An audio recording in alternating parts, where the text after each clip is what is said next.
오늘 하나님의 말씀은 고린도전서 15장 31절로 34절입니다. 제가 읽습니다. 형제들아, 내가 그리스도 예수 우리 주 안에서 가진 바 너희에 대한 나의 자랑을 두고 단언하노니 나는 날마다 죽노라. 내가 사람의 방법으로 에베소에서 맹수와 더불어 싸웠다면 내게 무슨 유익이 있으리요?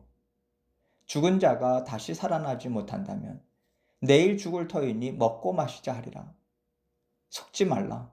악한 동무들은 선한 행실을 더럽히나니 깨어 의를 행하고 죄를 짓지 말라. 하나님을 알지 못하는 자가 있기로 내가 너희를 부끄럽게 하기 위하여 말하노라. 아멘. 하나님께서는요, 무엇을 하시든지 다 예수 그리스도의 대속의 죽으심과 부활을 통해서 뜻을 이루고 계십니다. 아담과 하와가 범죄한 순간부터 하나님께서는 구원자를 보내주실 것을 약속하셨어요. 그리고 하나님은 약속하신 대로, 말씀하신 대로 일하시는 분이기 때문에 한순간도 그 약속과 상관없는 일은 하실 수가 없는 겁니다. 그렇기 때문에 예수 그리스도를 보내주신 것이고, 예수님께서 다시 오시는 그날까지 하나님은요, 온 인류에게 구원자 예수님을 만나게 하시기 위해서 모든 일을 사용하실 거예요. 그리고 우리도 동참하게 하시는 거죠. 이것이 예수님이 제자들을 부르신 일이고, 예수님이 죽으시고 부활하신 자리에 그리스도의 몸으로 교회를 세우신 뜻입니다. 바울은 이 뜻 안에서 살아왔고, 형제들인 고린도 교회 성도들에게도 그리스도의 몸을 이루는 것이 무엇인지를 하나하나 알려주었던 거예요. 그리고 오늘 말씀을 통해서는 하나님께서 우리를 건전해 주시고 살게 하시는 삶이 뭐냐? 바로 예수 그리스도의 복음으로 사는 삶이다. 이것을 전해주고 있습니다. 31절 말씀 보겠습니다. 형제들아, 내가 그리스도 예수 우리 주 안에서 가진 바 너희에 대한 나의 자랑을 두고 단언하노니 나는 날마다 죽노라. 바울은 고린도 교회의 성도들을 형제들아라고 부르면서 그들에 대한 마음을 진솔하게 전하고 있는 거예요. 너희가 예수 그리스도 안에서 믿음 생활을 하고 있는 것이 나는 너무도 자랑스럽다. 나는 너희의 형제인 것이 좋다. 나는 너희를 부끄러워하지 않고 가는 곳마다 자랑하고 하나님께서 이렇게 세우셨다고. 하나님을 높이는 자리에 너희를 항상 놓고 있다. 이런 얘기를 하고 있는 겁니다. 바울이 지금까지 고린도 교회의 전반적인 문제들을 짚어가고 있지만 이것은 그들을 위하는 마음으로 하고 있는 것이고요. 그들이 하나님 앞에 인정받고 칭찬받고 상받기를 간절히 바라는 마음에서 하나님께서 주시는 지혜를 나누고 있는 것임을 알려주고 있는 거예요. 고쳐야 되고 새로워져야 될 것도 있지만 여전히 성도들은 예수 그리스도의 능력을 의지하면서 수고하고 애쓰고 있거든요. 그래서 바울은 그러니 이 세상의 잘못된 것들로 인해서 주저앉거나 낙심하지 말아라. 잘하고 있으니 더욱더 힘을 내서 끝까지 전진하자. 이렇게 격려를 주고 있는데요.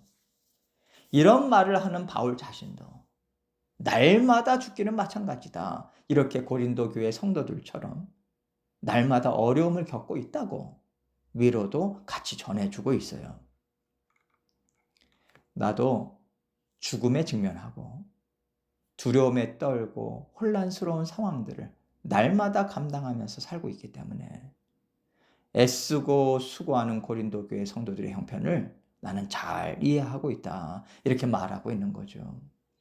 그러면서 바울은요, 에베소에서 당한 어려움을 얘기하고 있어요. 32절입니다. 내가 사람의 방법으로 에베소에서 맹수와 더불어 싸웠다면 내게 무슨 유익이 있으리요? 죽은 자가 다시 살아나지 못한다면 내일 죽을 터이니 먹고 마시자 하리라. 지금 바울이 고린도전서를 쓰고 있는 곳은 에베소이고요. 에베소에서 정말 힘든 시간들을 지나왔어요. 여러분도 아시다시피 점치는 여종에게서 귀신을 내어쫓자 이 여자로 인해서 이익을 얻고 있던 사람들이 대적하면서 떼거지로 들고 일어났잖아요. 소요가 일어날 정도였고요.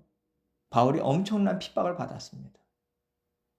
뿐만 아니라 바울을 대적하는 율법주의자들이 계속해서 공격하고 사역을 방해했기 때문에 바울이 말한 그대로 날마다 죽을 수도 있는 극박한 상황이 그에게 계속됐던 거예요.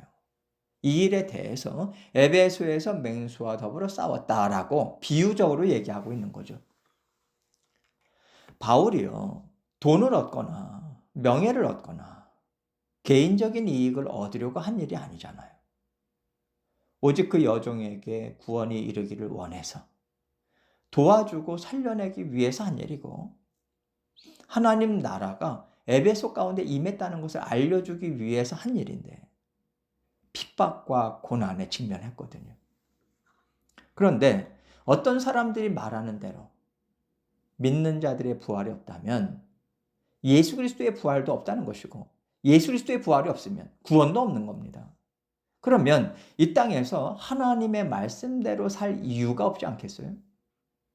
어차피 그냥 죽을 짧은 인생이니까 이 땅에서 마음껏 즐기고 내 마음대로 사는 게 오히려 현명한 거 아니겠습니까?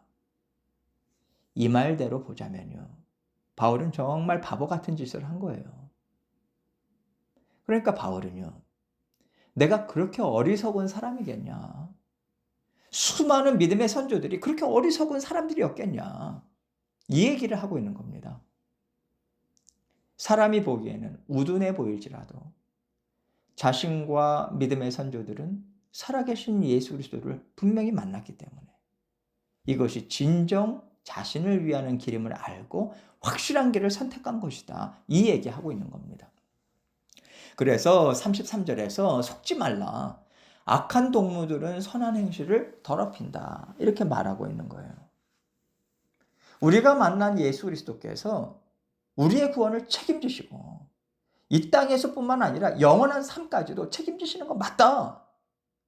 그분 안에서 누릴 영원한 평안과 기쁨이 있으니 속지 말아라. 이 얘기를 하고 있는 거죠. 그러면서 악한 동무들은 선한 행실을 더럽힌다라고 말하는데, 사실 이 말은요, 그 당시 고린도에 사는 사람들이 말버릇처럼 많이 하던 말이었어요. 여기서 악한 동무들은 꼭 사람만을 얘기하는 것이 아닙니다. 잘못된 사상, 거짓된 가르침, 세상의 소리들까지 다 포함해서 하는 말이에요. 구원받은 우리지만 세상의 더러운 생각들을 계속 듣고 또 그렇게 살아가는 사람들과 가까이 살면 우리도 모르게 스며들게 된다는 거예요. 그러니 우리의 믿음과 소망이 더럽혀지지 않도록 가까이 하지 말라고까지 얘기하는 겁니다. 이런 면에서 속지 말라라고 하는 것은요, 분별하고 걸러내고 떼어내라는 얘기인 거예요. 악한 것과 자꾸 같이 있을 필요가 없지 않습니까? 물론 우리는요, 세상의 구원의 복음을 전해야 되는 사람들이니까 때로는 이 사람도 좋다, 저 사람도 좋다, 다 구원해야지, 이런 마음으로 사는 것도 필요해요. 그러나 내가 지금 좋지 않은 영향을 받고 있다, 이것은 절대로 받아들여서는 안 되는 부분이야. 이렇게 분별이 될 때는요, 우리가 분명한 선을 그어야 됩니다. 이것이 우리를 지키고 하나님 나라를 지키는 지혜예요. 그래서 바울은 고린도 교회 성도들에게 분별하고 아닌 것은 잘라내고 거기에 귀 기울이지 말고 돌아서라. 때로는 이러한 결단도 필요하다고 부탁하고 있는 거예요.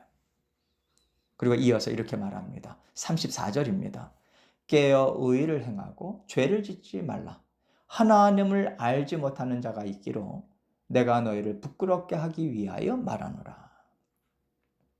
분별해서 돌아서는 것이 깨어 있는 것이지만 그 자리에 머물고 있으면 또 유혹을 받고 흔들릴 수 있기 때문에 의를 행하고 죄를 짓지 말라고 하는 거예요. 의를 행하는 자리까지 적극적으로 쭉쭉 나가라는 겁니다. 그래야 죄를 짓지 않을 수 있거든요.